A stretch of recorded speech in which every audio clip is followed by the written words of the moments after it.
محترم جناب محمد وحید صاحب ڈربن ساؤتھ افریقہ، السلام علیکم۔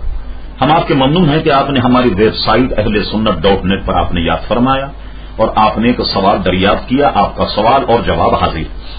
آپ نے یہ پوچھا کہ کسی بچے کو گود لینے سے متعلق حکم شرع کیا؟ آپ کے ذہن میں ہے کہ کسی بچے کو اگر گود لے لیا ہو تو اس سے وہ احکامات مرتب نہیں ہوں گے جو سگی اولاد کے، یعنی جس بچے کو آپ نے گود لیا ہے تو گود لینے کے بعد اگر خدا نہ خواستہ گود لینے والے کا انتقال ہو جائے تو گویا وہ اس کے ترکے کا وارث نہیں ہوگا، ہرچند کہ آپ نے اسے پالا ہو لیکن سگے بیٹے کے احکامات اس پر مرتب نہیں ہوں گے۔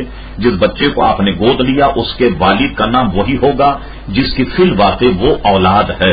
تو لہذا آپ جب گود لیتے ہیں، عموماً ہمارے یہاں مروج یہ ہے کہ جن لوگوں کے یہاں بچوں کی ولادت نہیں ہوتی یا بچے پیدا نہیں ہوئے یا بچوں کے ان کو گویا شوق ہے تو وہ اپنے اس معاملے کو دل بہلانے کے لیے کہ ہماری گود ہری رہے تو کسی کا بھی بچہ لے کر کے پال لیا جاتا، مگر حقیقی اولاد کے احکامات اس پر مرتب نہیں ہوں گے۔